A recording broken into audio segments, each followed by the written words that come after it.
Bueno, buenas tardes. Muchas gracias antes de nada por estar aquí. Gracias a estudiantes de esta escuela y personas interesadas de otras universidades y escuelas. Bueno, lo primero, agradecer en nombre del director de la escuela que no ha podido estar aquí porque tenía otros compromisos por la tarde. Yo soy Gregorio Romero, que soy el responsable de infraestructuras en esta escuela y por eso estoy yo en su lugar, ¿vale? Bueno, como sabéis, entre los meses de septiembre y octubre, en concreto, se está celebrando charlas de la ODS9 de industria, innovación e infraestructuras. Y bueno, pues esta es una de las charlas que forma parte para un poco abordar lo que se hace en las comunidades ELISA.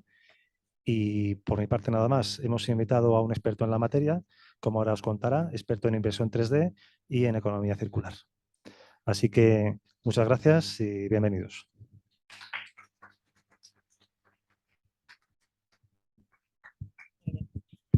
Pues muchas gracias, Goyo, por abrir la jornada en nombre del director y nada, invitaros a todos a uniros a este segundo Open Lab del CIEC. Si me ponéis las diapos, chicos.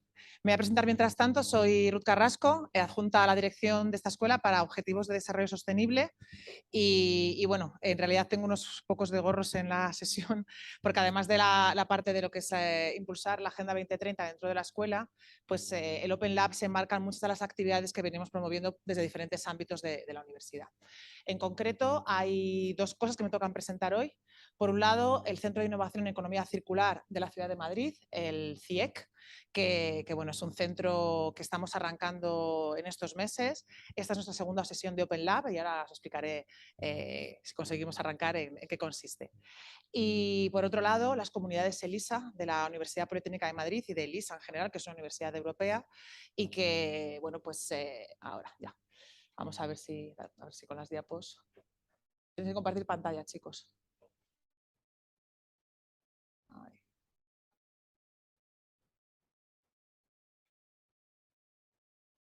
Vale.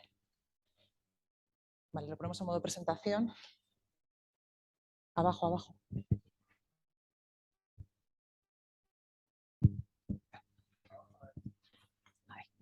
Vale, muchísimas gracias. Así es que, bueno, como os decía, por un lado el CIEC, el Centro de Innovación en Economía Circular, que esta charla es el segundo Open Lab de este centro y que está vinculado al Ayuntamiento de Madrid. Y por otro lado, pues las comunidades ELISA, como comentaba antes mi compañero Goyo, que es una universidad europea en la que forma parte esta universidad, la UPM, y que bueno, pues que convergemos, ¿no?, de alguna manera con algunas actividades. A ver si esto pasa. Bien. Entonces voy a empezar a contaros qué es el CIEC. El Centro de Innovación en Economía Circular de la Ciudad de Madrid es una iniciativa de la Dirección General de Economía del Ayuntamiento. Es un proyecto a 3 más 2 años y está gestionado, es una licitación que salió a concurso y está gestionado por un conjunto de agentes de esta ciudad que trabajamos en alianza, en una forma colaborativa, para que este centro pues, bueno, pues, cumpla con los objetivos que se han marcado desde el Ayuntamiento, que básicamente es impulsar la economía circular y el cambio, la transición de un modelo lineal a un modelo de bucle cerrado en nuestra ciudad y su región. Las empresas o organizaciones que trabajamos en alianza somos varias, estamos estructuradas básicamente como en 3 bloques, si queréis, son 3 lotes desde el punto de vista administrativo. Hay una primera parte, un primer bloque que tiene que ver con la propia coordinación del centro y también con las iniciativas más vinculadas con el mundo empresarial, y en particular hay un programa de aceleración, de incubación de empresas y de circularización con empresas ya constituidas, que es el lote 1 en el que trabajamos Barrabés, la Universidad Politécnica de Madrid y SACIR, que aquí está Saúl, que es compañero del grupo de SACIR. Luego hay un lote 2 que tiene que ver con el Fab Lab del centro, que bueno, os lo contaré un poquito después, que bueno, pues ahí hemos diseñado, se ha propuesto un laboratorio de fabricación digital, donde va a haber pues, un conjunto de maquinarias en la idea de que esa transición a la circularidad no puede ocurrir solamente escribiendo en un papel, sino que tiene que ver con hacer.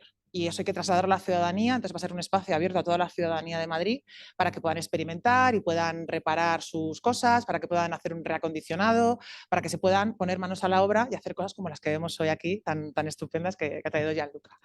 Y luego finalmente hay un lote 3 de comunicación que gestiona más directamente Eurostar, que también, pues bueno, hay alguien por aquí, creo, haciendo también algunas fotos, etcétera. Así es que este es el CIEC y bueno, pues como os decía, tenemos nuestros... A ver si esto avanza, si no me lo paséis vosotros, chicos. Sí, es que se debió quedar bloqueado.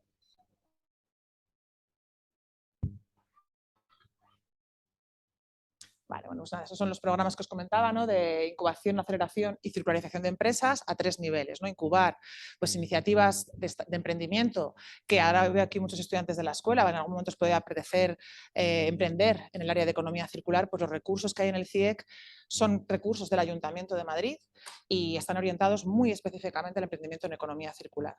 Para empresas ya con un poquito más de consolidación, pues hay el programa de aceleración y luego ya para pymes y pequeñas, medianas empresas que ya están consolidadas, el CIEC ofrece un servicio de pues bueno, mejorar sus procesos y transitando ese camino hacia la circularidad con un programa pues, que está animado desde el lote 1. También hay actividades de formación, ya hemos hecho alguna actividad de formación la semana pasada sobre la nueva ley de gestión de residuos y también de la misma manera son abiertas a cualquier persona que esté interesada, con lo cual os recomiendo a todos que os apuntéis a la newsletter y estéis conectados por si hubiera algo que os pudiera interesar. Y también, pues bueno, tenemos un trabajo importante con empresas de Madrid, empresas que son tractoras, tanto para animar el programa de emprendimiento como con el Foro de Empresas por Madrid, que bueno, son grandes empresas como pues, BBVA o el Endesa, el Corte Inglés, en fin, empresas grandes que también están llevando a su día a día esta transición porque entienden que hay una oportunidad económica muy clara en la circularidad. Y la parte del Fab Lab, pues como os comentaba, nuestro objetivo es trasladar que la economía circular también se aprende haciendo y que es necesario, pues bueno, transitar también un camino a lo mejor de una producción más deslocalizada, de procesos de reciclaje también más deslocalizados, más próximos a la ciudadanía y que bueno, pues nos permitan experimentar y probar ciertas cosas que si no, no podríamos hacer. Dentro del Fab Lab tenemos también muchísimas actividades. Este Open Lab que tenemos hoy aquí es una de ellas, que va a ser una frecuencia aproximadamente quincenal o cada 3 semanas. Aprovecho también para presentaros al equipo del Fab Lab. Está Lucía Lucas, que es su gestora, su manager, y Bernardo, que es el técnico del Fab Lab. Y ellos están en el día a día y en la actividad y son quienes en realidad están detrás de la organización de todo esto. O sea que hay que reconocerles porque ellos son los que están en toda la actividad. Hemos hecho algunas actividades muy bonitas en verano. A ver si... Ahora, vale. Con el distrito de Vicálvaro, porque el CIEC va a estar, o sea, está ubicado en Vicálvaro y hay un edificio allí que está terminándose de rematar, pero aunque no tenemos el edificio físicamente, y por eso estamos también haciendo un camino itinerante en varias ubicaciones, en la idea también de darnos a conocer, porque si no, pues a lo mejor vosotros a Vicálvaro no vendríais. Entonces, pues bueno, estando aquí aprovechamos, tenemos la conferencia aquí en la escuela y nos vamos conectando, ¿no?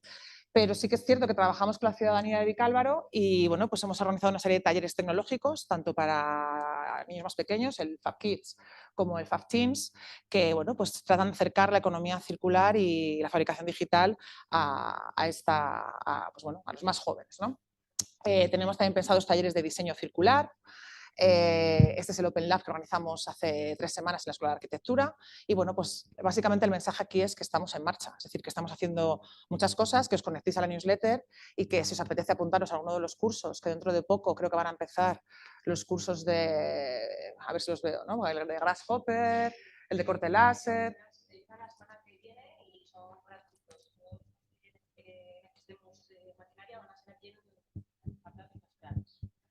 Sí, adelante.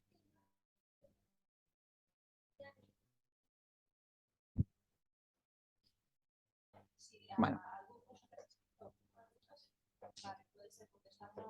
Estamos contestando, todavía no te ha llegado, no te ha llegado tu mail, pero sí estamos en ello, O sea que mañana seguramente vas a Muy bien. En cualquier caso, vamos, si tenéis cualquier preguntita, lo que sea, como vamos a estar toda la tarde juntos, pues luego lo podemos ver. Así es que, bueno, esa es un poco la idea del CIEC y de su Fab Lab, que sería una parte de donde se inserta esta conferencia, esta charla. Y luego la segunda parte que os quería contar también muy rápidamente es que es ELISA, la Universidad Europea ELISA, a la que pertenece la Universidad Politécnica de Madrid, de hecho la lideramos, y algunas de las comunidades, ¿no? En concreto, yo soy la coordinadora junto con David Sanz, que está por ahí sentado, que es profesor de la Escuela de Arquitectura, y coordinamos la comunidad El Campus Regenerativo.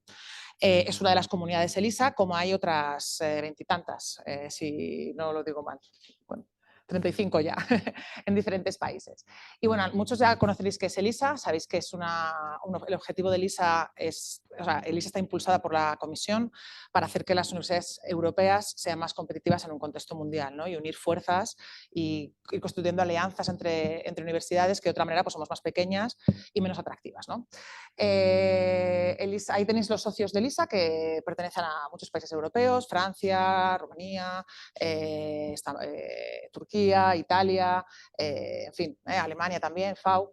Y básicamente el trabajo de ELISA se está organizando en torno a comunidades. Las comunidades somos un grupo de profesores, estudiantes, grupos de interés de la universidad, empresas, organizaciones próximas, ayuntamientos, que compartimos una misión. Esa misión tiene que estar alineada con los 17 Objetivos de Desarrollo Sostenible. Es decir, tiene que tener un impacto en las 3 áreas de la sostenibilidad, económico, social y ambiental. Y bueno, nuestra comunidad en concreto, la del campus regenerativo, su misión que definimos en su momento era demostrar que a través de la economía circular pues se puede cambiar el modelo económico y eso tiene un sentido, es decir, hay un trabajo pues con cadenas de valor, empresas, con ONGs, organizaciones sin ánimo de lucro, comunidades locales, ayuntamientos, regiones, etcétera, pues trabajar todos juntos para demostrar que la economía circular es algo que es real, que no está sobre el papel, sino que es real y que tiene sentido económico y que además es socialmente inclusiva. Por supuesto, el sentido ambiental pues, se da por supuesto. Entonces, nosotros tenemos un campus que es una pequeña ciudad. Esto, Industriales, es un pequeño pueblo, entre comillas, lo de pequeño, de 5.000 personas en el centro de la ciudad de Madrid. El tamaño del municipio de Navacerrada. Si miramos a toda la UPM, somos un pueblo de 40.000 personas y tenemos el tamaño del municipio de Tres Cantos. Y si lo extendemos a todo ELISA, pues estamos hablando de un impacto ya de 9 universidades, 7 países, una cantidad de estudiantes y profesores y de trabajo conjunto que, bueno, se pueden hacer pruebas. Podemos probar cosas que nos gustaría ver en la ciudad, por ejemplo, probarlas en el campus universitario. Entonces, estará un poco la propuesta de nuestra comunidad en torno a la economía circular. Miremos a ver cómo podemos hacer cosas que a gran escala a lo mejor no son viables inmediatamente, ir probando cosas que luego, si funcionan bien, se pueden escalar a un contexto más amplio. Y bueno, pues en su momento planteamos una estrategia de economía circular dentro de la Escuela de Industriales que después se tradujo en la estrategia de campus UPM circulares y que va a acabar siendo pues, la estrategia de campus ELISA circulares. Y que tiene varias líneas de trabajo, ¿vale? En su momento lo organizamos en torno a 5 líneas que tienen que ver con reducir la cantidad de residuos, recuperar esos residuos y ponerlos en valor, experimentar con esa, porque en realidad a nosotros no nos gusta nada la palabra residuo, siempre hablamos de recursos, aquí no hay residuos, en la economía circular el residuo desaparece, todo tiene un valor. Entonces, pues bueno, ir trabajando en esas diferentes líneas para ir haciendo que nuestro campus fuera un espacio donde se demuestre que esto tiene, vamos, que ocurre y tiene sentido. Entonces, una de las líneas que fue Circularízate, que empezó aquí en la escuela, originalmente lo que queríamos era utilizar botellas de plástico de la cafetería para hacer cosas que fueran útiles para la escuela. Por ejemplo, piezas que se utilizan en las prácticas de dibujo que a día de hoy se imprimían, o sea, ahora ya no, pero hace 3 años se imprimían con hilo de impresión 3D virgen. Dijimos, oye, pues ¿por qué no las podemos hacer nosotros con el plástico que generamos en cafetería? Esa fue nuestra idea original. Como entre medias nos pilló la pandemia, pues tuvimos que cambiar de opción porque ya no había PET en la cafetería. Entonces decidimos recoger todo el PLA que generaron los Corona Makers durante la pandemia, ¿no? Con todos esos equipos de protección, pues los trajimos aquí a la escuela y tenemos pues, un buen stock de PLA usado, ya utilizado para reciclar. Y bueno, pues en todo este tiempo hemos afinado un proceso de reciclado del PLA que de hoy funciona fantásticamente. Veo aquí muchos de los estudiantes que han participado en ello, luego les conoceréis en el contenedor. Y tenemos pues ya, gracias también a nuestros patrocinadores, porque este proyecto lógicamente lo hemos contado hacia afuera y nos financian empresas privadas, pues bueno, tenemos ese contenedor que muchos conoceréis en la piscina, donde estamos ya recuperando el PLA, reciclándolo y ya no imprimimos con hilo comprado, imprimimos con nuestro hilo fabricado en la escuela, no porque además además de que bueno, nos ahorramos unos durillos, sino es porque para mostrar al alumnado de la escuela que cuando diseñamos como ingenieros e ingenieras tenemos que pensar en el fin de vida, tenemos que pensar en el cierre del bucle. Ese es el valor en realidad de este proyecto, un valor también muy educativo. Y bueno, como esto lo vamos a ver después, tampoco me quiero enredar mucho. Además, esto ya no está así porque ahora ya estamos en la piscina, nos hemos mudado. Pero bueno, pues contaros un poco el proyecto. O sea, que somos una comunidad, somos un Living Lab, trabajamos estudiantes, profesores, investigadores, empresas, el Ayuntamiento de Madrid, la Dirección General de Economía Circular de la Comunidad de Madrid. Pues en el futuro seguramente intentaremos atacar al Ministerio de Transición Ecológica. Es decir, toda esta red de agentes que quieren transformar el modelo económico tenemos que trabajar juntos y ese es un espacio pues, de pruebas y de experimentación, básicamente. Así es que, bueno, no quería dejar de mencionar lo que están haciendo en arquitectura, que es el Instagram del equipo que está liderando más David en la CHAM. Y bueno, pues hemos ido proponiendo varios retos, ¿no? Con la Comunidad de Madrid, el año pasado el del Food Waste, en fin, hay retos, hay actividades, estos Open Labs, cosas vinculadas a la economía circular también en las asignaturas de la escuela y nos gustaría mucho, ya que veo que hay bastante participación de alumnado y sobre todo además creo que hay muchos estudiantes de la Ingenia Circular, que es una de las actividades vinculadas a esta comunidad de LISA, ¿no? Pues bueno, animaros también a que si vosotros pensáis que hay algo que podríamos proponer, algo distinto, una actividad que os gustaría hacer, no dudéis en decirnos porque estamos con, pues bueno, con muchas ganas también de proponer y es posible, todo es posible ahora mismo. Así es que nada, lo dejo aquí, que creo que me he enrollado bastante. Y voy a darle la palabra a Lucía para que presente a Gianluca y ya vayamos con la sostenibilidad en la impresión 3D. Muchas gracias. Ok, muchas gracias, Ruth. Ha estado súper bien. La presentación creo que ha quedado muy claro, ¿no? Todo lo que estamos haciendo desde el CIEC y desde el Fab Lab. Un apunte rápido sobre estas sesiones Open Lab, que tenemos varios objetivos y entre los principales es que queremos dar a conocer la tecnología de fabricación digital y dar acceso directo a la misma. Lo digo por todos los que estéis aquí, los estudiantes, pues eso, que aprovechéis estas actividades gratuitas que tenemos. Luego, por otro lado, queremos crear una comunidad en torno a la fabricación digital y a la economía circular, una comunidad que vaya de nuestra mano, de la mano del Fab Lab CIEC. Ahora mismo, como todavía no tenemos Fab Lab, pues lo que ha dicho Ruth, nos estamos acercando a las diferentes instituciones, pero nuestra idea es que pues acabemos teniendo una relación académica, profesional, investigadora, así que vamos, todos los que queráis participar, estamos pasando una hoja para que os apuntéis a las newsletters y por último, y más importante, bueno, más importante, ¿no? Dada la situación mundial que tenemos, es esa generación de un nodo de conocimiento en torno a la tecnología y a la economía circular. Pensamos que pues estas dos disciplinas van a abrir muchas puertas profesionales a muchos de nosotros, ¿no? Y también es una manera de hacer un mundo mejor. Así que nada, no me enrollo más, presento a Gianluca. Gianluca es diseñador, súper experto en fabricación digital, tiene una empresa que se llama Low Poly, que vamos, yo estuve el otro día y me encantó porque es como un Fab Lab, pero ya con unas máquinas enormes y muy guays. Además es que él se hace sus propias máquinas y las máquinas comerciales las transforma. Entonces es súper interesante tenerle hoy aquí y nada, pues bienvenido.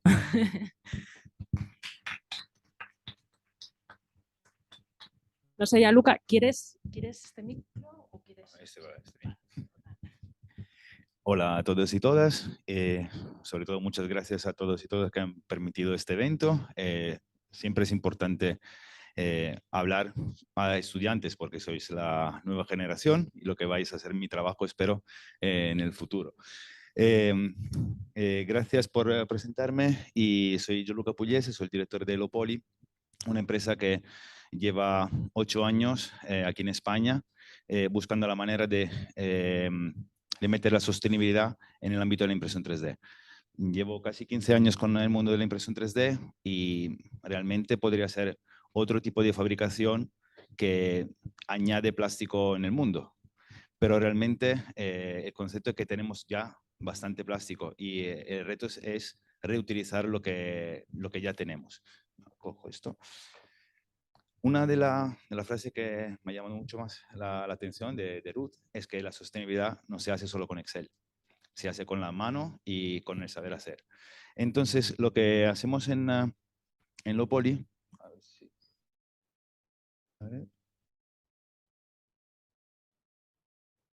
Dale con el ratón ahí en la pantalla, debería funcionar. Así.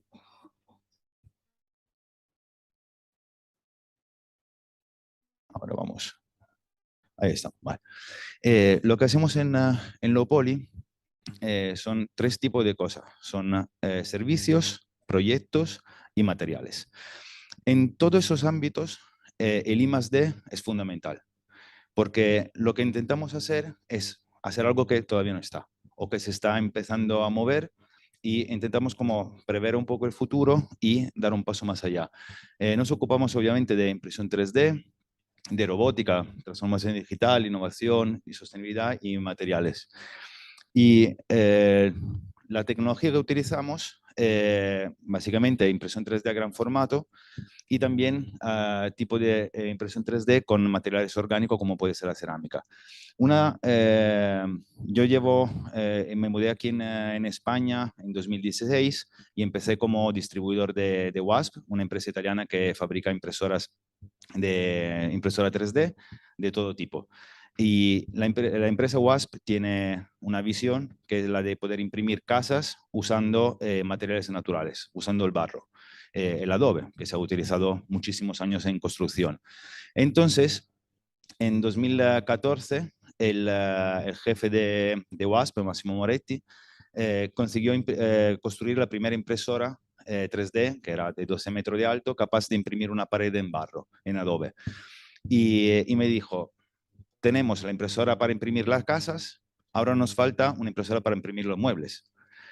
¿Cómo podemos hacer? Y ahí yo relancé. Digo, ¿y por qué no convertimos las botellas en sillas?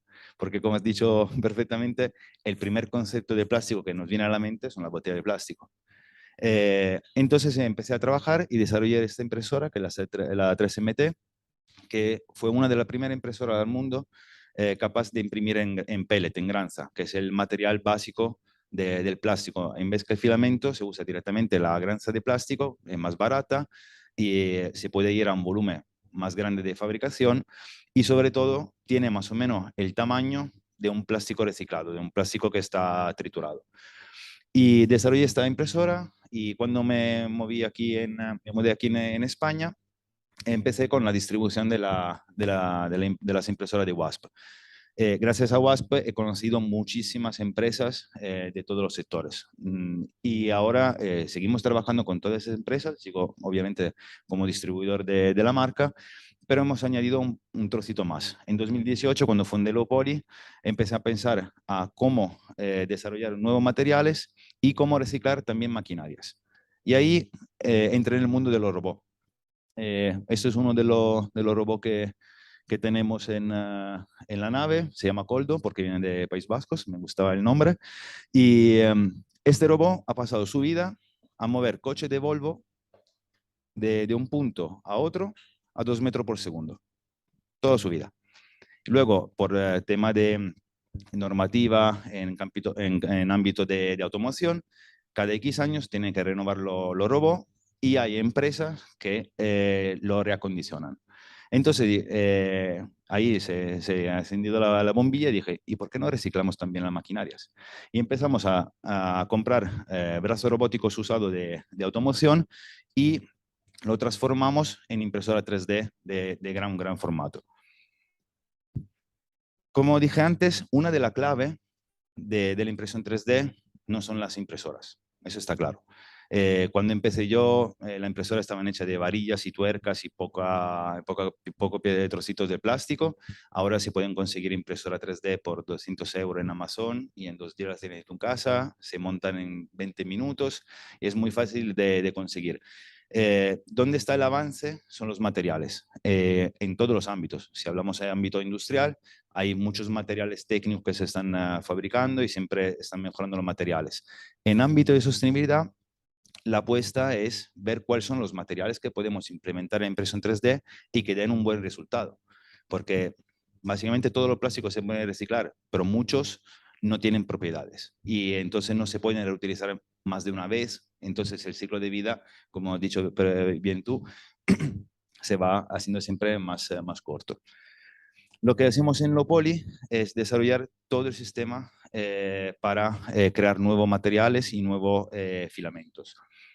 Tenemos distintos materiales, principalmente trabajamos con un PLA, que es un plástico común, que antes se fabricaba a raíz con almidón de maíz, luego se ha descubierto que los cultivos del maíz para fabricar plástico tampoco era tan sostenible, se pasó al cáñamo de azúcar, siempre para sacar, para polimerizar este material, y tampoco el cáñamo de azúcar es tan fácil de hacer en gran escala, porque la demanda, también gracias a la impresión 3D, ha subido bastante.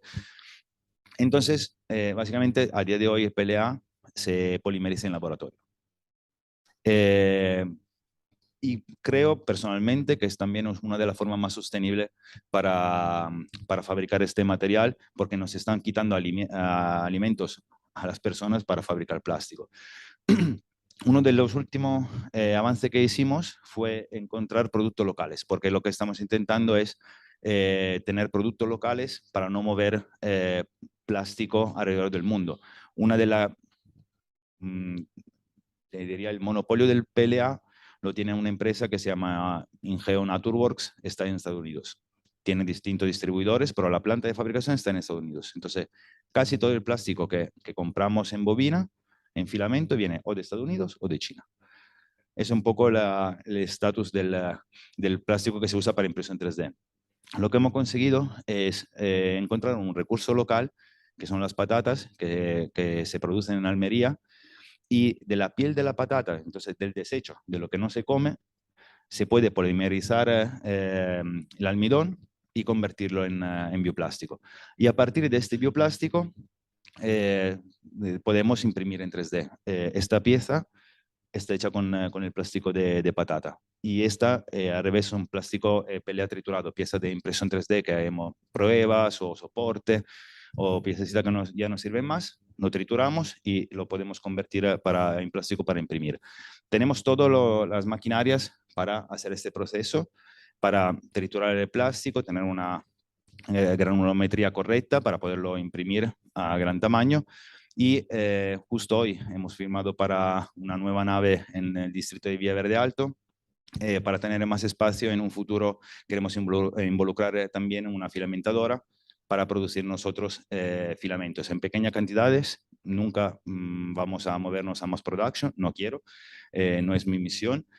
Pero a nivel de investigación es muy interesante porque nos da modo de movernos más rápido y no tener que estar pendiente de proveedores que tienen un desarrollo muy, muy lento.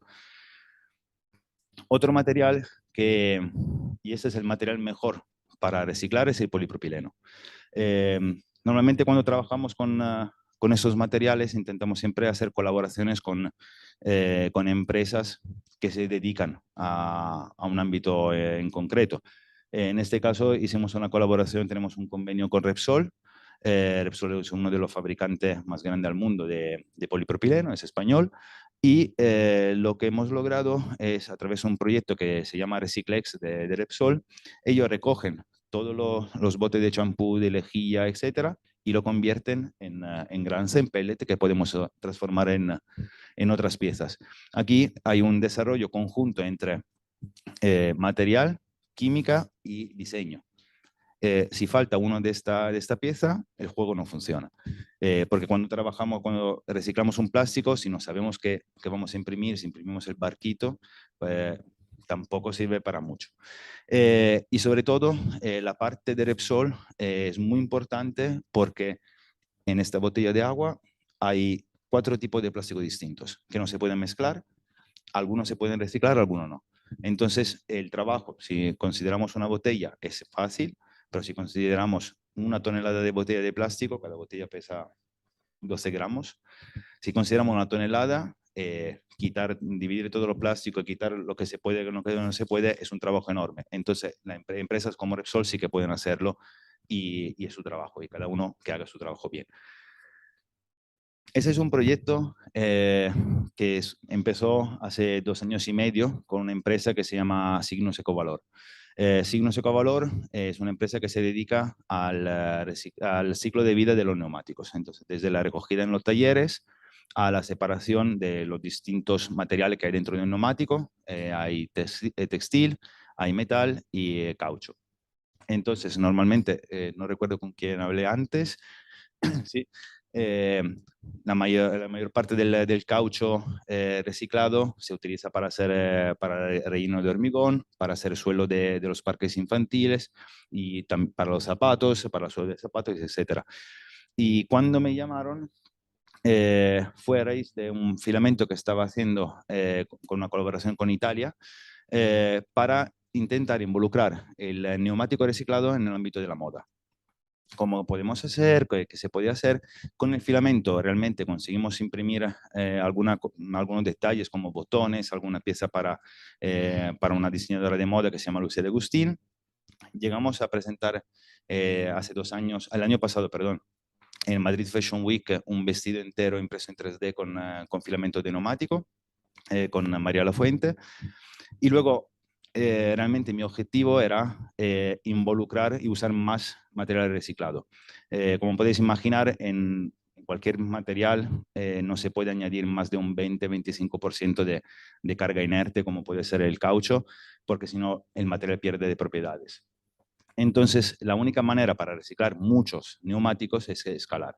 Entonces, para escalar, la idea ha sido, intentamos involucrarlo y mezclarlo con algún tipo de material para impresión 3D a gran formato.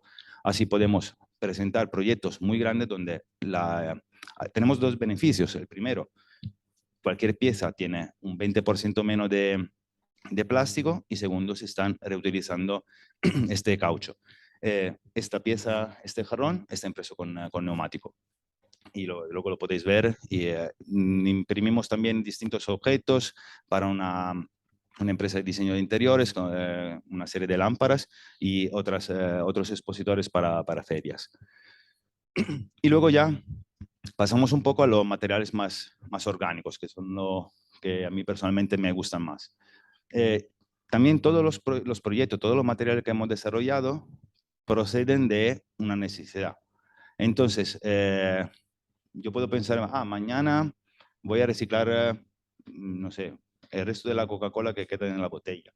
Sí, pero tiene que tener una necesidad. En este caso, hace 3 años, 4 años, justo ante la pandemia, en Cataluña empezaron a cortar árboles de corcho, y sobró muchísimo serrín que no sabían cómo reutilizarlo, porque se quedaba en el suelo y tardaba mucho tiempo en convertirse en abono. Entonces no podían plantar y no podían utilizar la tierra. Y entré en un proyecto regional de Cataluña y conseguimos recuperar el corcho. En este caso, el corcho es al 60% respecto al plástico, tiene un acabado que realmente se parece a la madera, también al tacto, y conseguimos obtener, y ese era un poco el límite para que se pudiera imprimir en 3D y usándolo para sacar formas y geometrías que no se pueden fabricar de otra manera, con otro tipo de fabricación.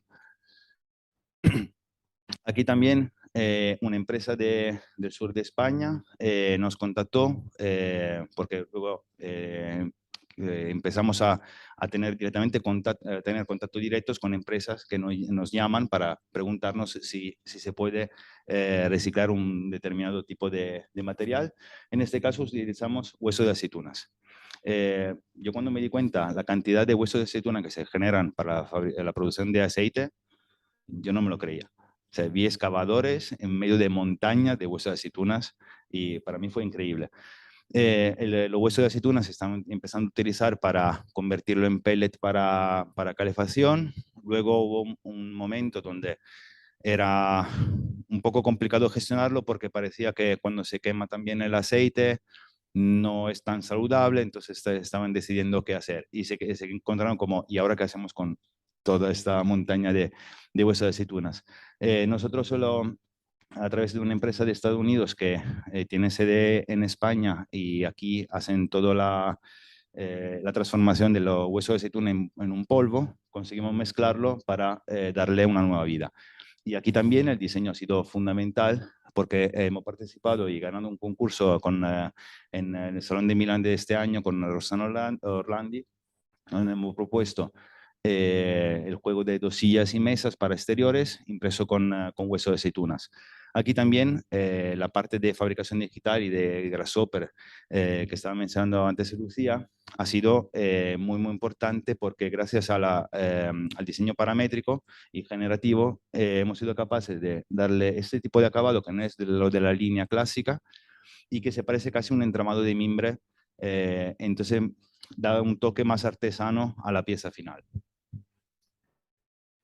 Y luego estos son los nuevos materiales que estamos desarrollando, siempre a raíz de necesidades de empresas que nos llaman diciendo que tienen distintos desechos. Aquí entramos un poco en el ámbito del food waste, que también es otro de los retos que tenemos para salvar este planeta hasta que nos vamos a Marte, pero que todavía queda. Entonces, aquí lo que estamos trabajando son con conchas trituradas, madera, uno de los proyectos que luego os enseñaré con piel de naranja, café, cáscara de nueces de coco y uva. Entonces, con todos estos materiales estamos fabricando ahora pigmentación para pellet, para plástico, para imprimir a gran tamaño y espero que en un futuro próximo somos capaces también de fabricar el filamento para ofrecerlos a empresas, a estudiantes y a quien quiera comprar el filamento. De momento ya tenemos lo de naranja y de café, pero vamos a intentar involucrar todo este tipo de materiales para que los diseñadores y quien van a fabricar en 3D, en vez que comprar un plástico virgen, pues empiecen a adoptar este tipo de materiales. Y también, por último, uno de los materiales que personalmente me encantan porque es un material noble y es un material vivo, es la cerámica. Entonces, tenemos impresoras 3D que nos permiten imprimir en cerámica. Cuando empecé a vender este tipo de impresora, iba a los talleres de cerámica, aquí en la escuela de cerámica que está cerca de Príncipe Pío, y siempre ha sido divertido porque yo entraba, me llamaban para dar una charla como hoy, y yo tenía aquí sentado todos los artesanos que me miraban malísimo. Y era, bueno, no quiero robar el trabajo a nadie, esta es una herramienta nueva. Y lo que han visto, y muchísimos artesanos han comprado máquinas de impresión 3D porque han descubierto que pueden lograr formas que a mano es imposible de fabricar. Tengo un reto con un artesano de Bilbao que le prometí que le di una piececita así, impresa con un código paramétrico, etcétera, una piececita así. Digo, el día que me hace esta a mano, yo te regalo una impresora. Han pasado 4 años y todavía está ahí, creo que intentando hacerlo. Y luego quiero contaros un poco de los proyectos que hicimos en los últimos años, los más llamativos, porque también cada proyecto no es un proyecto en sí, sino que tiene una historia detrás. Esto, como hemos comentado antes, la serie que hicimos de lámparas y jarrones en impresión neumático, como veis aquí a través del diseño paramétrico, podemos darle también una textura. Entonces no tenemos que acostumbrarnos nada más a las líneas, que muchos de mis clientes me dicen, no, lo quiero masillado y lo quiero pintado, pero lo quiero liso, como se salga de la inyección. No es así. O sea, le podemos dar y podemos encontrar la belleza de las capas, porque eso es simplemente acostumbrarnos a lo que está pasando. Yo como diseñador estudié la silla, la Phantom Chair, que es una silla muy icónica, que tiene una forma muy sinuosa y fue la primera silla impresa en molde por inyección. Y era la primera silla que se podía imprimir de una sola pieza con un solo molde. Cuando la sacaron, nadie quería comprarla, porque las sillas en esa época tenían este acabado. Todo era de madera. Y la silla, si no era de madera, no valía. Ahora mismo, a día de hoy, yo creo que es mucho más fácil encontrar una silla de inyección que una de madera. Y está pasando lo mismo con la impresión 3D. Tenemos que acostumbrarnos a ver el acabado de la impresión 3D y buscarle el punto para que sea bonito, porque por supuesto nadie quiere comprar una cosa que es fea. Pero podemos encontrarle el punto para que sea bonito, meterle textura y hacer piezas únicas. Aquí hemos trabajado también con moda. Eso es un bolso que hicimos para Loewe, para la Fashion Week de París del año pasado. En este proyecto involucramos escaneo 3D, impresión 3D en resina para poder tener un detalle alto, y también empezamos a trabajar en la postproducción de las piezas, porque el concepto que tenemos más a corazón es el concepto de la artesanía digital. Lo que estamos haciendo ahora nosotros no es fabricación, porque la gente piensa que vamos al taller, le damos al botón, la máquina imprime, nos vamos y volvemos el día siguiente y recogemos la pieza al cliente y ya está. No, hay un proceso detrás que es larguísimo, y el toque y el valor añadido de esto se tiene solo cuando hay un toque manual y hay un artesano digital detrás. Antes de imprimir para diseñar y para generar la pieza, y después de imprimir para dejarla bonita y que al cliente le guste. Ese es otro proyecto que hicimos con una marca que se llama Trash Peak de Cádiz. Ellos imprimen con nuestros materiales tabla de surf con plástico de botellas. En este caso estamos utilizando un PET de botella mezclado con PET-G para que tenga una fluidez que sea imprimibles, y han sido la primera empresa en España a fabricar tabla de surf que funcionan, que se pueden surfear, que se pueden surfear, impresa en 3D, 100% con material reciclado. El pad antideslizante está hecho con neumáticos, las quillas están hechas con material de café. Es un proyecto realmente muy interesante, se llama Trash Peak, si queréis cotillar en Instagram, veis muchísimas más fotos. Como dije, el proyecto que sacamos la semana pasada en Valencia con Zumex. Zumex es la empresa que fabrica los exprimidores de zumo que encuentras en los centros comerciales, en los supermercados.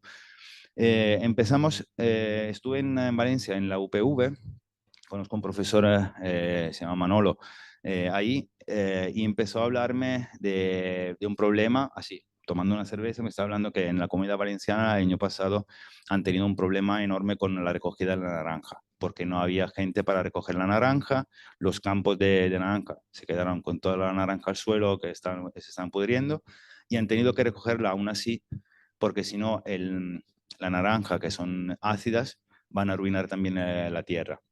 Entonces se han encontrado con toneladas de desecho alimentar, y esta parte me ha chocado bastante. Entonces empecé a pensar cómo podía ayudar en este tema. Conocí a José del departamento de I+D de Zumex, y empecé a pensar cómo podemos reutilizar por lo menos sus desechos de la máquina. Cuando compráis un zumo, toda la piel se tira. Entonces esa piel lo que podemos hacer es secarla, triturarla y convertirla otra vez en material.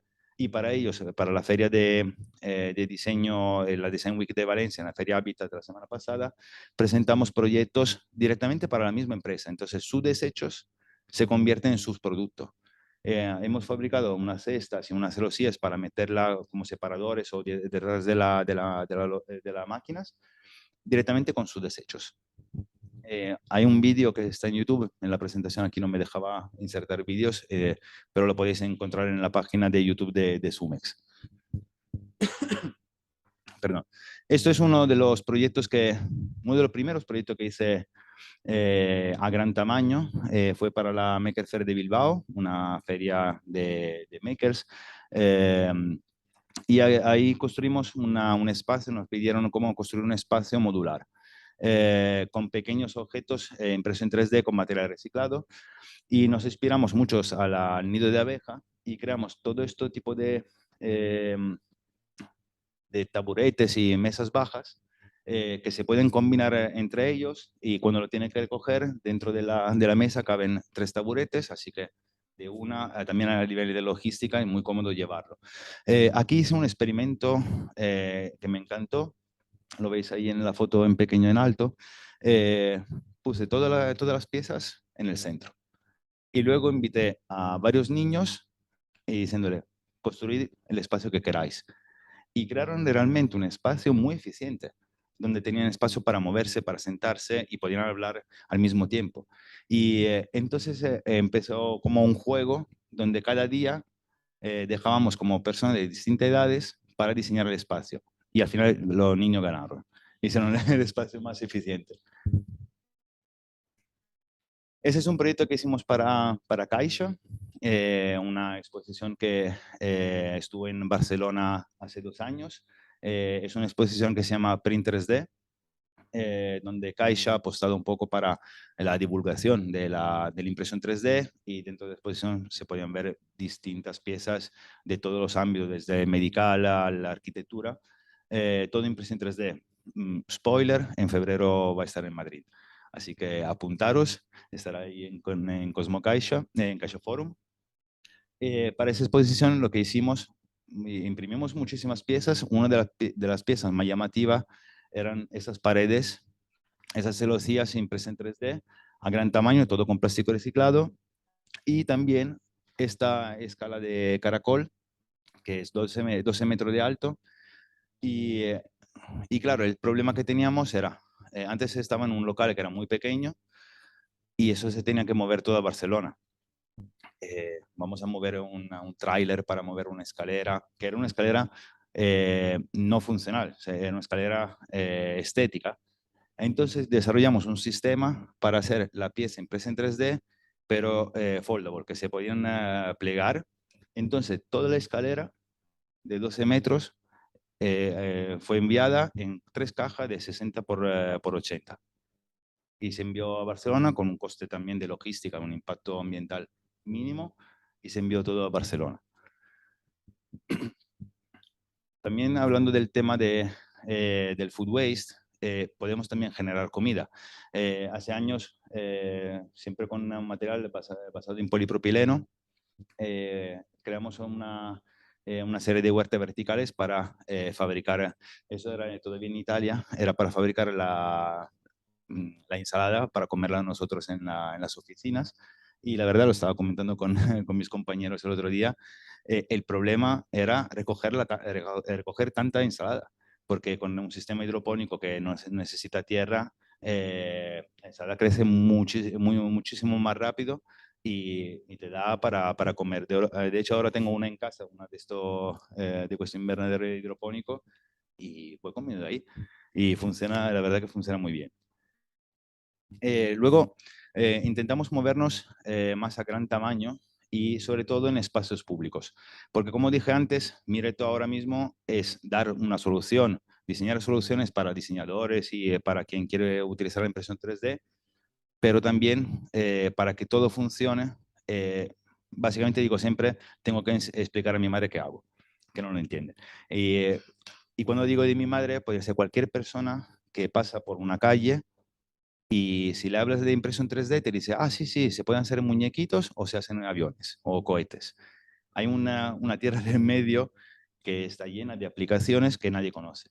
Entonces estamos trabajando muchísimo en el ámbito de exposiciones y en el ámbito de retail, de tiendas para hacer escaparates, porque esos son, o centros comerciales, por ejemplo, porque son los sitios donde va la mayoría de la gente, y eso sirve para que a poco empiecen a acostumbrarse a este tipo de acabado. En este caso imprimimos todos esos paneles con un material mezclado de base PLA mezclado con serrín de madera para darle también un aspecto natural y un olor natural para una feria. El tema de la feria, como los escaparates de las tiendas, es muy importante porque tienen una vida útil muy corta. Una feria, la vida útil de una feria es 4 días, 5 días. Un escaparate, más de 3 meses, ninguno. Todo el mobiliario, yo antes vivía en Malasaña y recuerdo calle Fuencarral, cada 3 meses estaba llena de muebles, que eran de cartón, que eran de madera, pero aún así se tiraban a la basura, no era ni diferenciado ni nada. Entonces empezamos a trabajar con empresas que se dedican a exposiciones o escaparates, con el reto de, una vez que terminas, lo que no quieres reutilizar, lo recuperamos y lo trituramos y lo volvemos a utilizar nosotros. Eso es un concepto que también lo empezamos así, pero por distancia se ha ido un poco de la mano, porque esta tienda está en Dubái. Gracias al diseño paramétrico, en colaboración con la máquina y External Reference, diseñamos este espacio para una tienda de zapatos. Son 48 metros lineales de estructura impresa en 3D. Esto ha sido un reto porque realmente ninguna de estas piezas se podía fabricar de otra manera. La única manera para, eso también es un reto para la arquitectura, como buscar no limitarse a lo que puedo fabricar, porque ahora mismo con el 3D podemos ir mucho más allá de lo que se hacía antes en carpintería. Entonces, esta estructura era justo para demostrar que se puede ir más allá de las paredes o de la textura, sino creando superficies realmente tridimensionales, como veis ahí, toda la estructura en látiz sobresale para hacer también de balda a los zapatos. Eso fue 2 meses de impresión, más o menos, entre 2 empresas.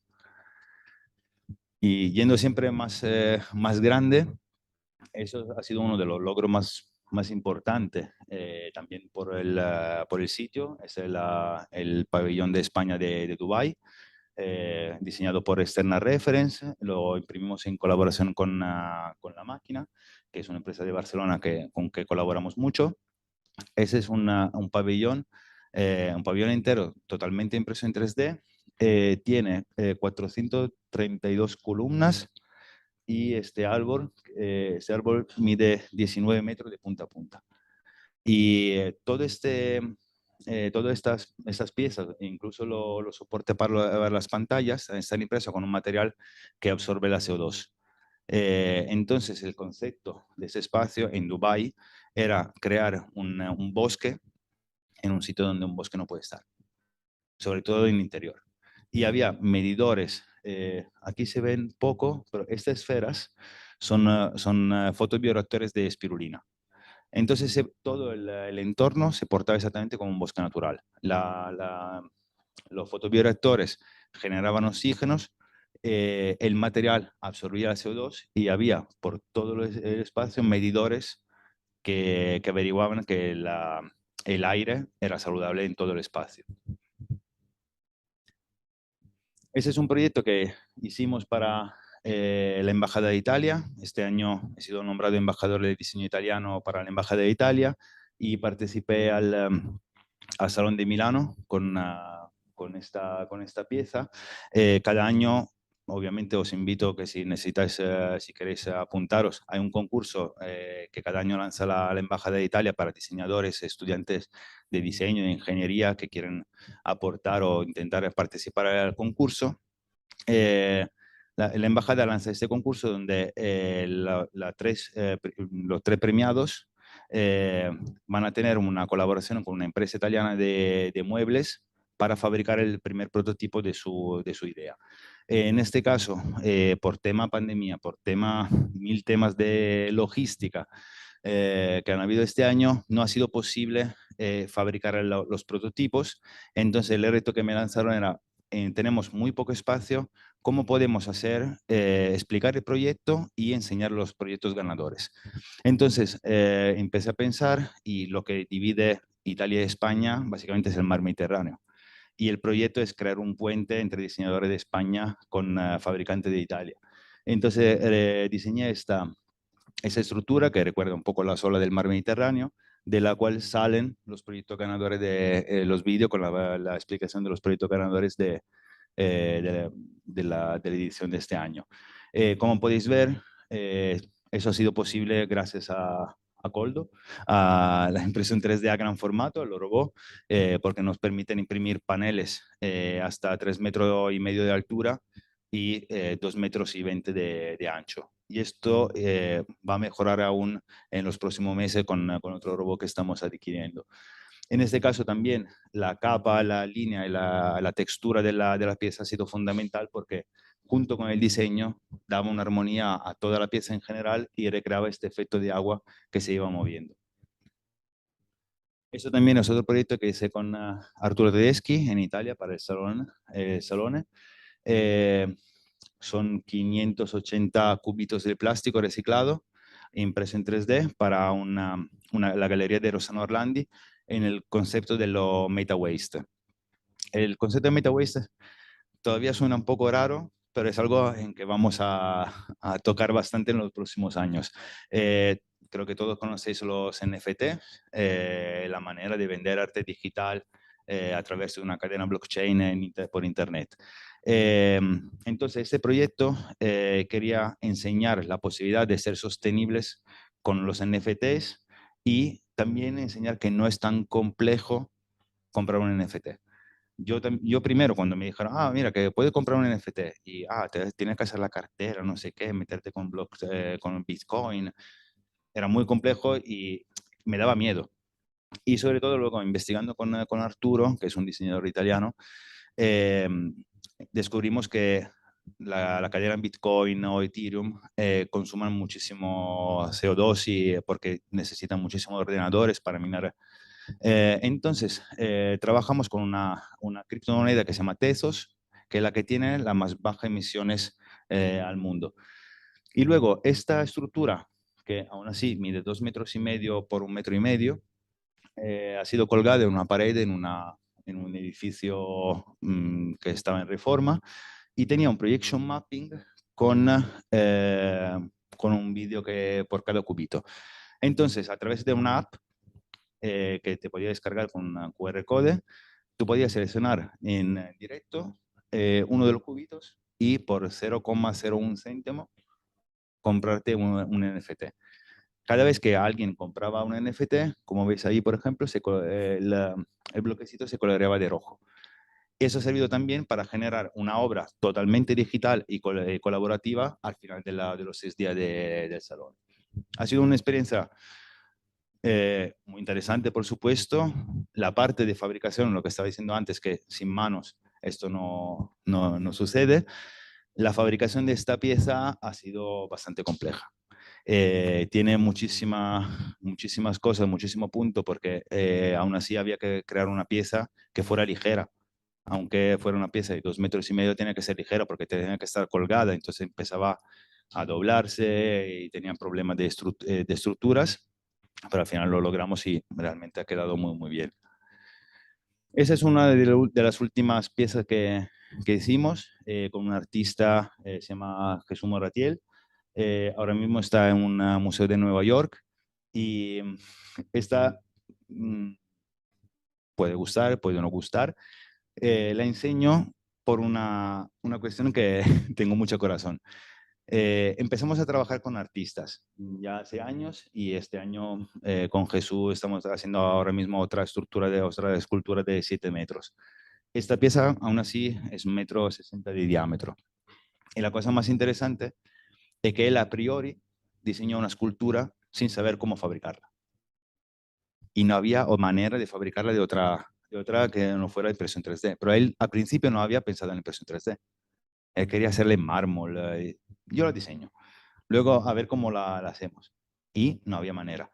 Entonces, en este caso también, la impresión 3D es dando una herramienta más en todos los ámbitos. Sobre todo en el tema del arte, donde crear y no ponerse límites a veces es la clave para sacar piezas interesantes. Y en este caso, para nosotros ha sido bastante duro fabricar esto, pero lo logramos y el artista está muy, muy contento. Y bueno, muchas gracias. Aquí seguirnos en las redes. No sé si voy bien de tiempo, mal o tal. Sobre todo preguntas, que es la parte más interesante. Hacer el monólogo está bien, pero preguntas. Gracias.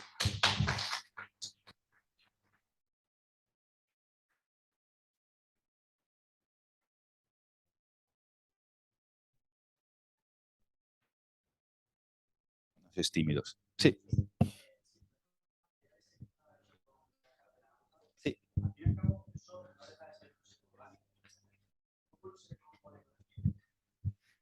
Es una pregunta muy buena. Estamos trabajando justo en eso con la Politécnica en Milán, porque lo que quiero averiguar de forma científica es cómo hacer 2 tipos de materiales. Uno, que resista mucho más tiempo sin degradarse.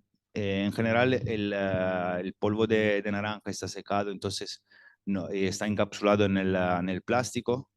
entonces no va a estar en contacto con agentes externos, entonces no se degrada, o por lo menos no se degrada más de un PLA común. Mi reto, por otro lado, es al revés, que se degrade, porque quiero conseguir un material que sea compostable. Por eso que estamos trabajando con una base a raíz de piel de patatas y metiéndole material orgánico. Lo que intentamos hacer es que sea más fácil de compostar, porque ahora mismo los residuos de la impresión 3D no está bien claro dónde tirarlos. Nosotros lo tenemos muy claro en el triturador y lo reutilizamos, pero en general no está bien claro dónde tirar, si al amarillo, que es plástico, en principio al amarillo, bueno, no, es bioplástico, al orgánico, no. O sea, realmente hay que llevar un punto limpio y ver qué se puede hacer.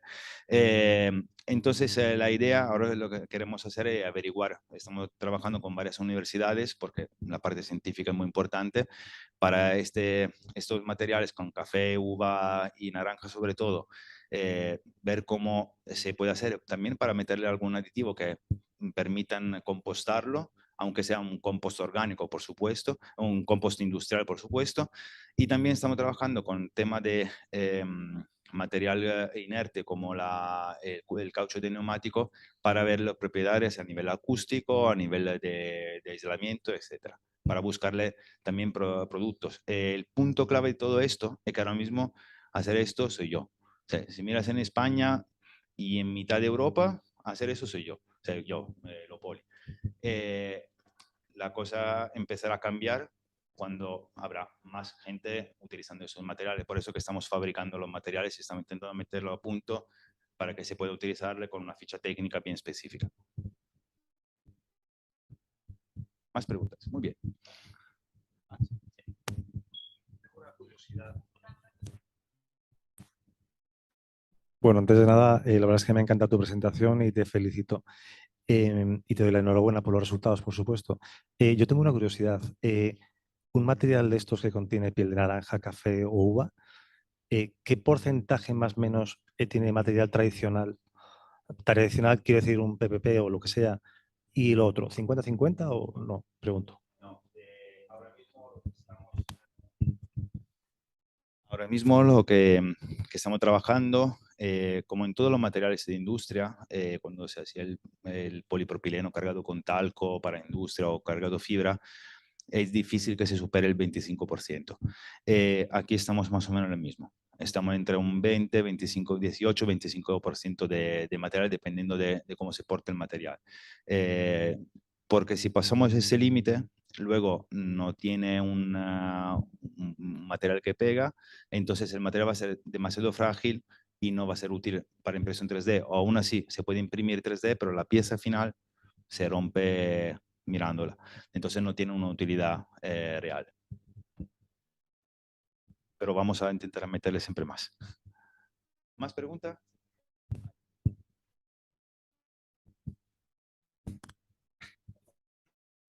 Hola, buenas. Primero que todo, enhorabuena, obviamente, por todo lo que has conseguido y demás, y por la exposición que ha sido, por lo menos para mí, bastante interesante y entretenida y divertida.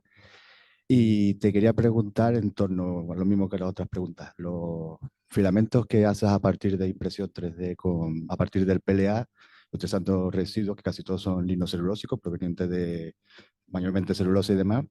Y era por preguntarte, tampoco para esperar una respuesta concreta, pero si necesitáis o tenéis que recurrir a alguna especie de aditivo, plastificante o algo para mejorar o para conseguir que el polvo de cáscara de naranja, por ejemplo, o el polvo de hueso de aceituna, poder integrarlo bien dentro del PLA. O si el PLA podéis conseguir el hilo 3D sin utilizar ningún tercer ingrediente que haga como de intermediario para las dos materias que son bastante distintas.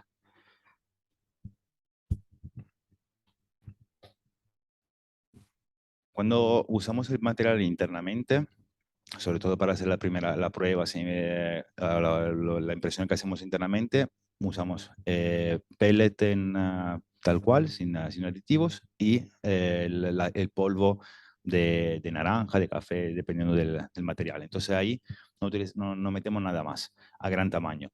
Cuando fabricamos el filamento, ahí es más complicado, porque para que el filamento tenga una fluidez y que pueda funcionar con todas las impresoras, porque con impresoras profesionales más o menos funcionan todo bien, pero yo quiero que mi material lo compre cualquiera.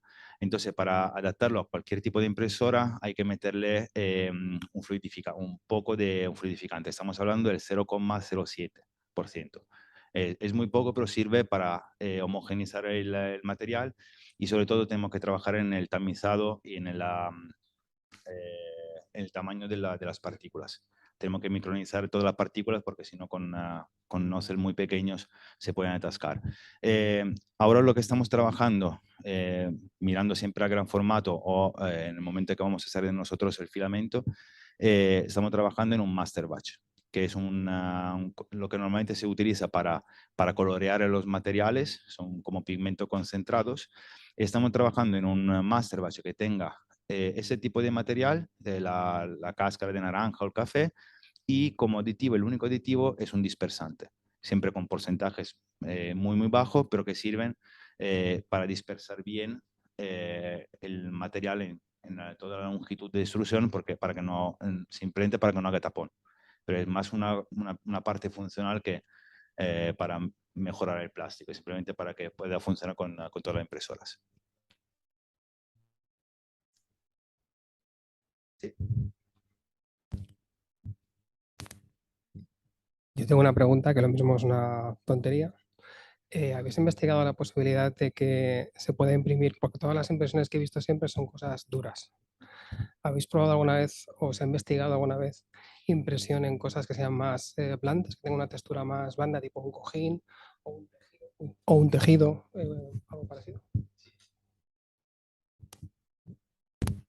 Sí, en gran formato es más complicado. Hay un material que es el TPU, que es la goma que se utiliza también en automoción para hacer la junta tórica, por ejemplo, que se puede imprimir en 3D. A gran formato, dependiendo del tamaño de la boquilla de extrusión, teniendo un cordón de 3, 4 o 5 milímetros, el material va a ser más rígido. En filamento sí, en filamento hemos fabricado varias prendas para moda, que son como tejidos impresos en 3D, con boquilla muy fina. Hemos hecho vestidos enteros. Y también con el neumático, justo con el neumático, el filamento está mezclado con un TPU para que se pueda imprimir piezas flexibles. Eso sí se puede hacer.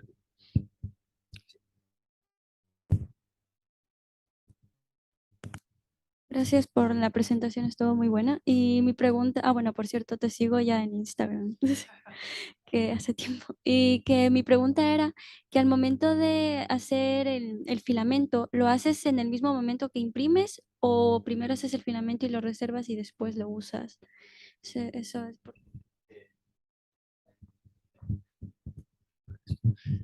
Depende un poco de lo que vamos a hacer. Cuando imprimimos a gran formato no pasamos por el filamento. El plástico en general, cada vez que lo transformas, pierde un poco de propiedades en la cadena molecular. Entonces, utilizar directamente la granza nos sirve también para tener un plástico que sea mejor. El filamento lo hacemos para distintas aplicaciones o para distintos clientes. Entonces ahí pasamos de la granza a filamento y luego de filamento ya se imprime. Nosotros el servicio que damos normalmente es impresión a gran tamaño.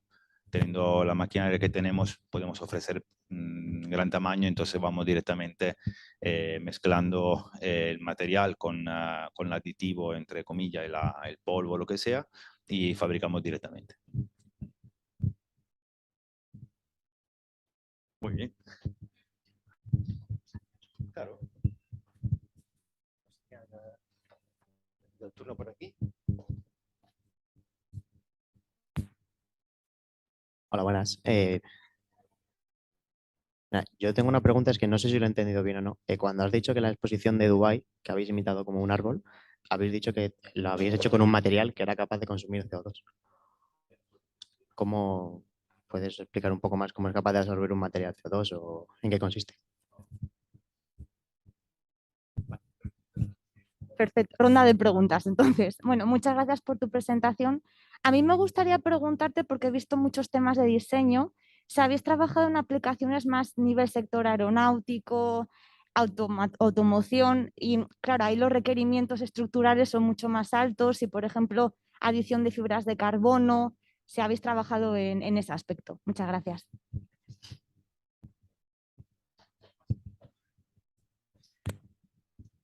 Para contestar de ti, el material que hemos utilizado se llama PureTech. Es un material que han desarrollado unos amigos en Barcelona. Está basado, tiene una patente, entonces no sé decirte la componente química que tiene, pero es un material que puede descomponer la CO2. No es que la anula, sino que la descompone y la transforma en elementos volátiles no nocivos. Este material lo podéis buscar en internet, se llama PureTech, y en la página sí que te sale toda la explicación de cómo funciona el material. Para contestarte a ti, sí, yo empecé con el mundo de la industria. Entonces, antes cuando solo vendía impresoras, la impresora estaba adaptada para imprimir con materiales técnicos, normalmente era nylon con fibra de carbono, polipropileno con fibra de vidrio, PIC, Ultem y todos esos materiales que son carísimos, pero tienen unas propiedades que sin ellas no se puede tener los aviones, no se pueden tener otra cosa. Ahora lo que estamos haciendo, estoy intentando pasar completamente a la versión sostenible de Low Poly, y mi reto es para 2024 ofrecer solo exclusivamente materiales reciclados. Para eso, y para no perder clientes que tenemos de ámbito industrial de alto nivel, lo que estamos viendo es cómo recuperar materiales técnicos reciclados, que no se puede utilizar para aplicaciones súper importantes, pero aún así en industria hay muchísimas aplicaciones donde realmente se usa el PIC, por ejemplo, que es un material de 1000 € kilo, y se usa porque lo hay ahí, porque el taller tenía un trozo. Sí, pero igual es sobrevalorado. Y también porque en muchas de esas aplicaciones, sobre todo en el ámbito naval, toda la pieza está o aeronáutico, aeroespacial, toda la pieza va recubierta con fibra de vidrio. Entonces, realmente lo que hace el trabajo es el recubrimiento. Y la parte del alma interna se puede hacer con materiales distintos. Con Repsol hemos desarrollado un polipropileno con fibra de vidrio reciclado que funciona muy, muy bien, la verdad. Y se puede reciclar, el polipropileno se puede reciclar infinitas veces. Entonces, estamos trabajando mucho con este material porque es lo que tiene un poco más sentido. Sí. Gracias. Bueno, pues como sumo también a los agradecimientos, ha sido una maravilla escucharte. Muchas gracias.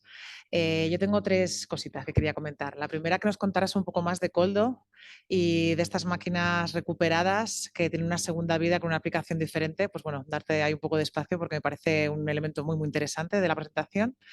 La segunda quería también, pero bueno, lo voy a dejar para el final. La segunda va a ser los NFTs y lo del blockchain, ¿no? Que nos contaras un poco más, porque comparto contigo la preocupación del impacto energético que tiene blockchain y por tanto su impacto en CO2, ¿no? Que parece que es limpio y todo estupendo, pero hay que minarlo y eso requiere un consumo energético muy importante.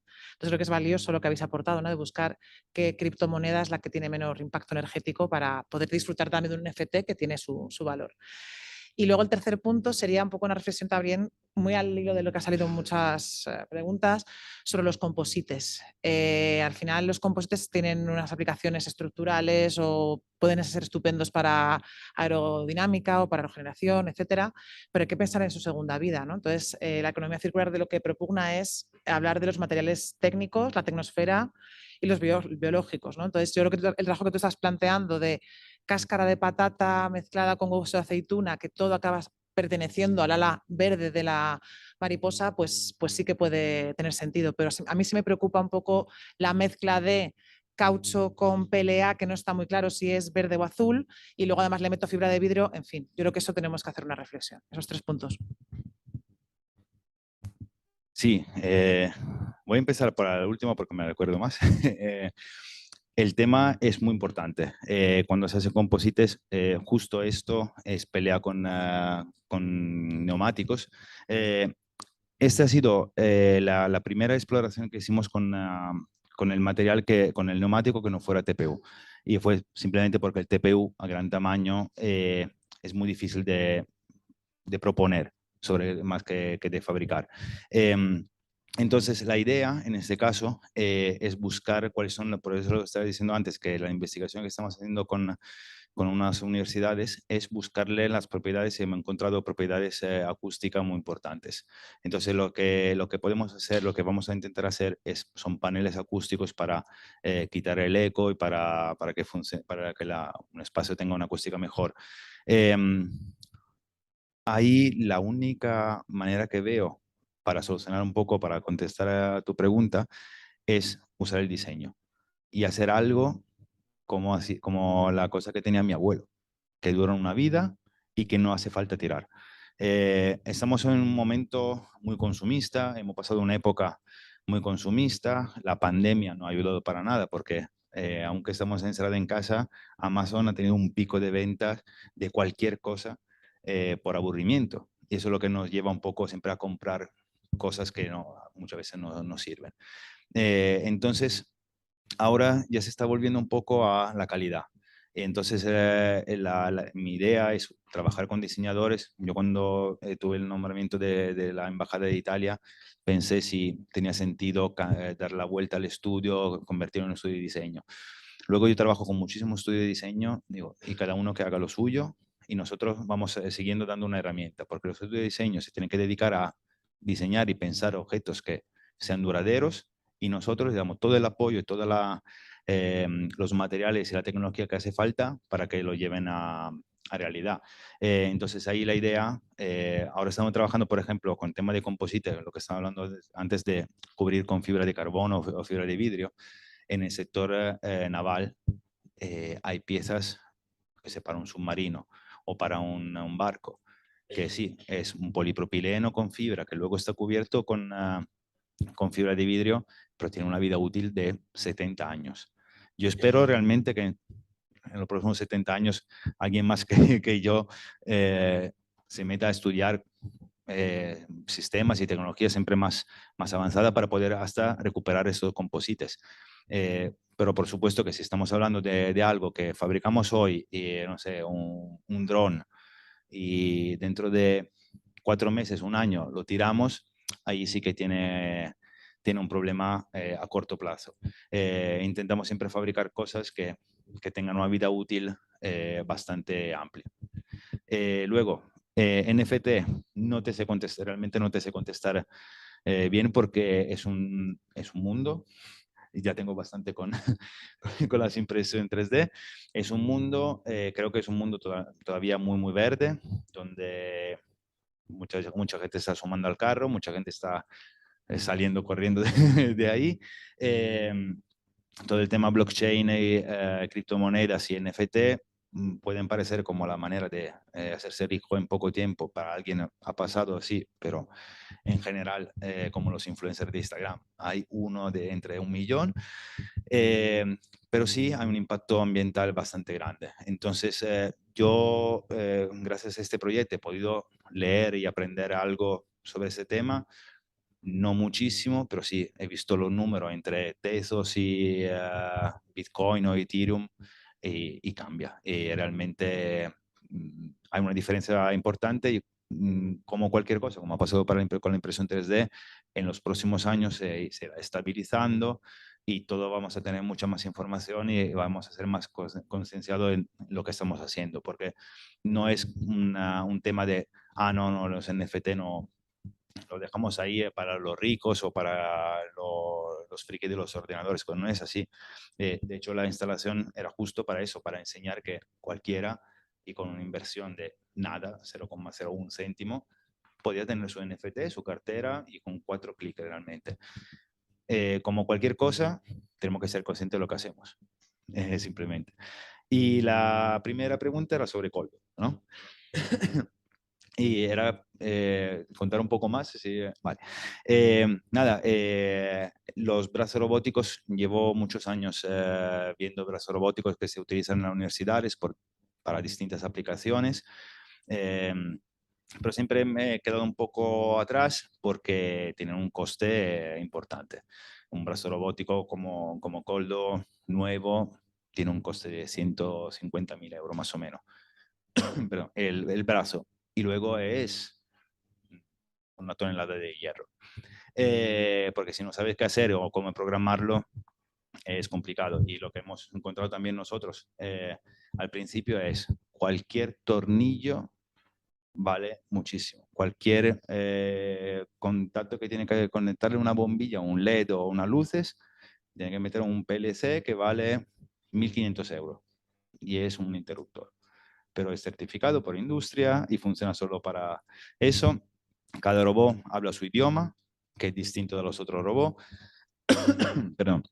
Entonces lo que estamos haciendo un poco por frustración nuestra y para intentar hacer lo que pasó con Adrian Boyer cuando empezaron la impresión 3D, cuando se caducó la patente de la impresión 3D y Adrian Boyer, un profesor de Londres, de Cambridge, cogió la patente y desarrolló un sistema open source para hacer la impresión 3D más viable para cualquiera.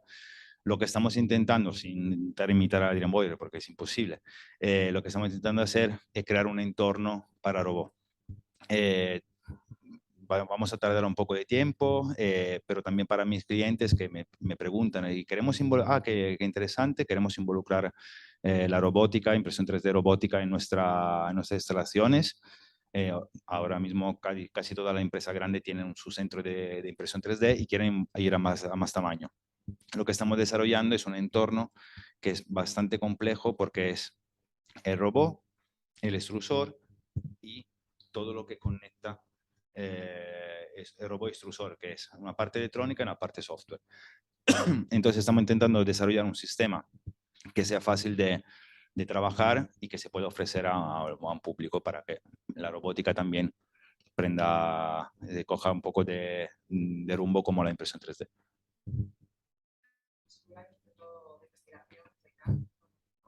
Sí. De hecho, tenía pendiente visitarlo.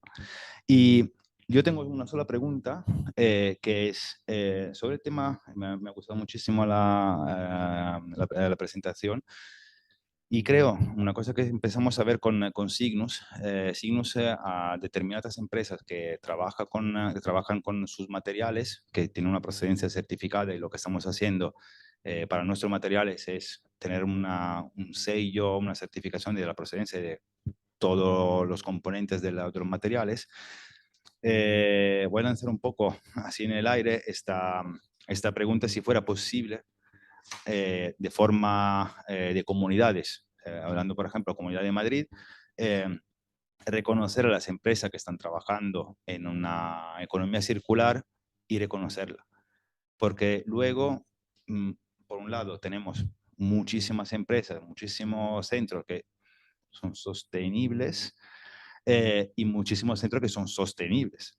Entonces, creo que hay un punto donde tendrá que haber un ente que pueda certificar y que para que lo que están haciendo realmente el trabajo se puedan reconocer. Entonces, eso la dejo un poco ahí en el aire. Creo que desde mi punto de vista es algo que puede ser importante.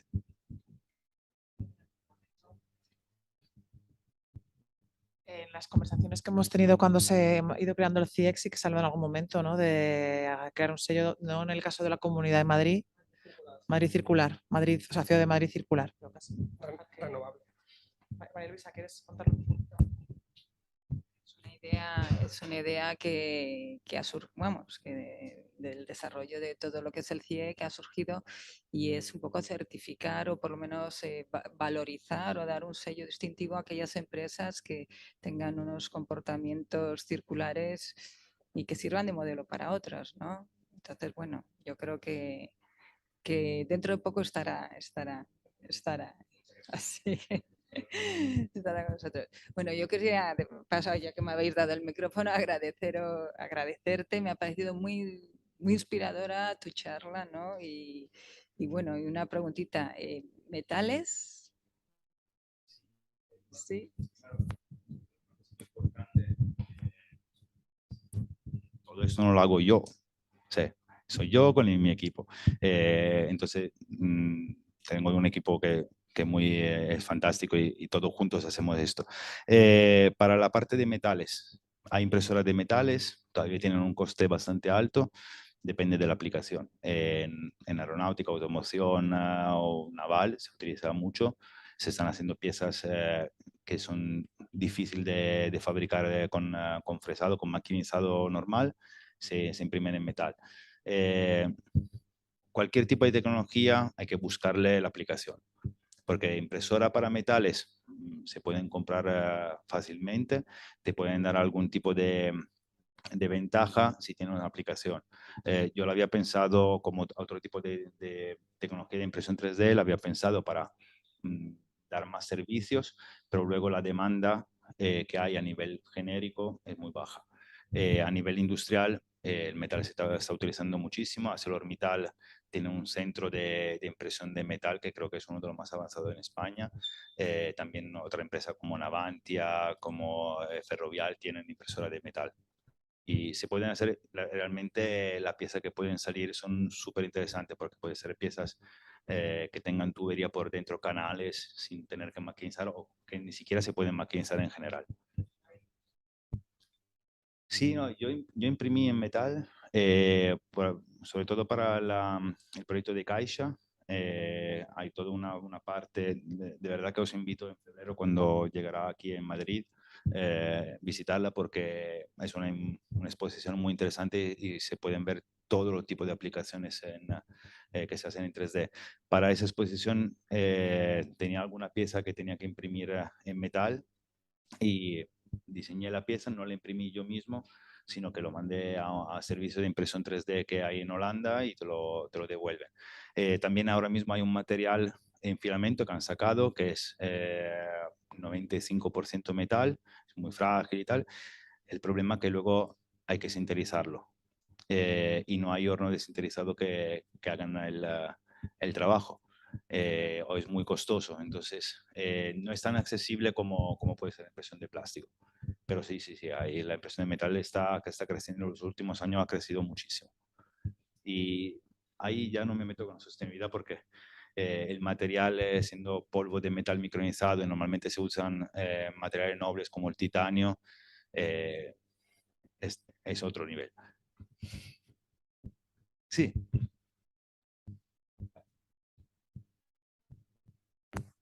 Yo, ahora que tocas ese tema, en lo que son los materiales de resinas, ¿crees que también hay materiales que sean sostenibles que se puedan imprimir hacia base de resina?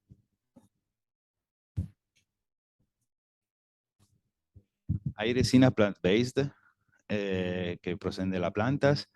He probado a imprimir con esos materiales, funciona realmente bastante bien.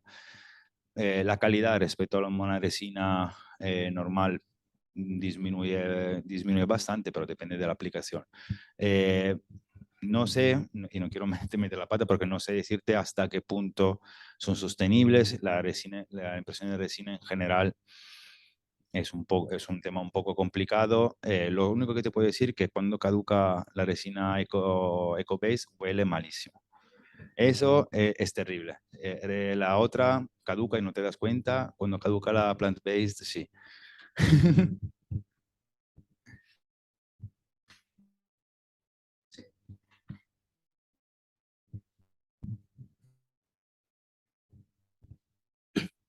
Me ha parecido muy interesante la presentación, pero yo no sé si se me ha escapado a mí o es una realidad.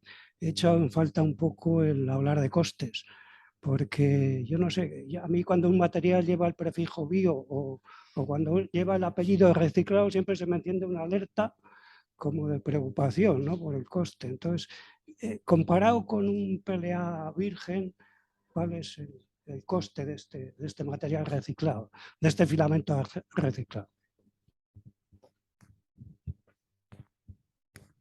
Por fin, era la pregunta que me esperaba, nadie lo hizo. Es una pregunta realmente muy importante. Yo tengo dos tipos de clientes. Uno que me piden reciclado porque parece que es gratis, como que reciclado. Y otro, como usted, cuando escuchan bio, reciclado y tal, pum, ese carísimo. Pero sin ni siquiera preguntar, ninguno de los dos. El trabajo que hacemos nosotros, realmente el material reciclado es más caro respecto a un plástico virgen, porque por la escala en que estamos trabajando y haciéndolo nosotros, tenemos un coste humano que es alto. Tengo que meter una persona un día entero a triturar el plástico, tamizarlo. No lo hacemos a gran escala porque no quiero ir a producción masiva de momento, probablemente ni siquiera en el futuro, porque ese es un poco el ámbito donde puedo desarrollar. Si vas a producción masiva ya te conviertes en ecoembes, pero no es mi reto. Entonces, haciéndolo a este nivel, lo llevamos más a un nivel artesano, donde fabricamos nosotros los materiales y tiene un coste humano como si compras una taza a IKEA o la compras a un ceramista. Tiene un precio distinto. Esto puede cambiar en el momento que haya más personas que están involucradas en eso y que el mercado de estos materiales sea más amplio. Entonces se puede hablar con empresas transformadoras de plástico para llevarle el plástico de residuo que tienes y que te lo trituren ellos y que te hagan el pellet, la granza. Entonces ahí se va bajando mucho los precios. Cuando habéis citado antes el Coronavirus Maker, yo por supuesto hice parte de todo el proyecto ayudando. Durante ese periodo también con un grupo de amigos nos vimos que las mascarillas y los PCR iban a ser un residuo muy importante y al final pasó. Las mascarillas son de polipropileno o poliéster, dependiendo del tipo. Hay un trabajo para trabajarla que enorme, porque hay que quitarle el alambre aquí de la nariz, quitarle la goma, triturarla, no la puede triturar con un triturador normal. Encontramos una empresa que nos hacía el triturado y la transformación en pellet, pero nos pedían 2 toneladas. Una mascarilla pesa 2 gramos y ocupa ese espacio. Entonces, hasta que no llegamos a ese volumen, es muy difícil que una empresa transformadora de plástico nos haga el trabajo de triturado y tal. En el momento que podemos hacer un conjunto, recoger el material todo en un mismo sitio y llevarlo todo a una planta de transformación, ahí sí que el coste de trabajo para transformar esto otra vez en plástico para imprimir sea más bajo. De momento tiene un coste manual importante. Intentamos no cargar demasiado el precio. Por ejemplo, la bobina de material con naranja o café valen 3 o 4 euros más que una bobina de pelea normal. Entonces, no estamos hablando y estamos hablando de 3 euros, 4 euros kilo, pero cuando en impresión 3D no se consuman toneladas. Estamos hablando que se consuman 10 kilos, ya estás usando para impresión normal, ya son muchísimas horas de impresión. En pellet, ahí intentamos ver con los proyectos. Normalmente en un proyecto grande, este coste añadido se va un poco amortizando. A nivel, pero si tengo que contestar directamente, ¿vale más o menos del plástico virgen? Vale más, porque de momento hay un coste añadido que es bastante alto, pero todo es tema de escala, como cualquier ámbito. En realidad, o sea, el coste de los materiales muchas veces está considerando el coste de vertedero, pero ahora se está cambiando la legislación y el coste de vertido cada vez va a ser más alto. Entonces, pues bueno, en España no tenemos un gran problema de espacio para guardar basura porque todavía tenemos zonas de España que bueno, pues no tenemos la densidad de población que hay en Japón o que hay en Países Bajos, pero enterrar la basura en el suelo también tiene un coste que se financia a día de hoy con impuestos municipales normalmente y que tiene un coste también que pasa que a veces no lo vemos.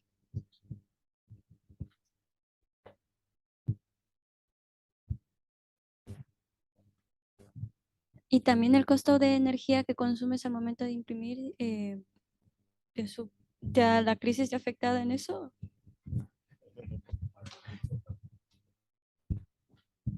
La crisis económica me ha afectado hasta en casa. O sea, que no tengo impresoras, así que sí, por supuesto que si sube la luz, sube, por supuesto, también mis gastos. Estamos ahora mismo viendo, justo hoy tengo una llamada para ver cómo poder complementar con paneles solares en el nuevo espacio, complementar en alguna medida con energías renovables. realmente las maquinarias no consuman mucha energía, porque los robots, por ejemplo, funcionan en trifásica, tienen un consumo muy bajo y sobre todo nunca llegamos a esforzarlos. Como repito, ese robot movía un coche de 700 kilos de aquí a aquí a 2 metros al segundo. Ahora mueve un cabezal de 10 kilos a 30 milímetros por segundo. Así que no se está esforzando. Las impresoras de gran tamaño tienen un consumo de pico unos 2000 vatios, o sea, un secador de pelo.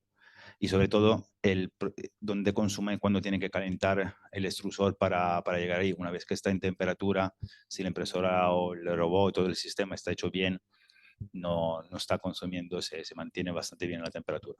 Entonces, el consumo, hay un consumo porque, por supuesto, dependo de la energía eléctrica, pero no es demasiado alto. La parte de trabajar el material, por ejemplo, hay un proyecto de Precious Plastic que estamos intentando ver si lo involucramos para hacer planchas de materiales con todo el material que está mezclado, que no podemos imprimirlo otra vez porque se ha mezclado por cualquier cosa.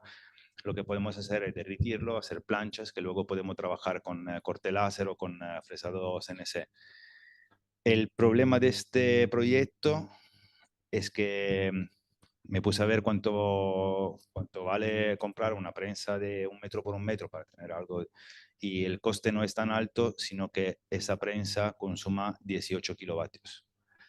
Y digo, pues voy a quitar la luz al barrio para hacer una plancha de plástico. Entonces estamos estudiando una manera de mejorar el proyecto para que sea más eficiente y que no consume tanto. O sea, una extrusora de filamento, una máquina para hacer filamento a nivel industrial y que pueda sacar bastante, una cantidad de material. He visto que vosotros tenéis lo de Evo 3D, para hacer uno de industrial de 20-25 kWh mínimo, tiene un consumo de 10 kilovatios. Entonces, ahí es donde queremos implementar energía solar para por lo menos esa parte, que es la que consuma más, obtenerla de forma más natural.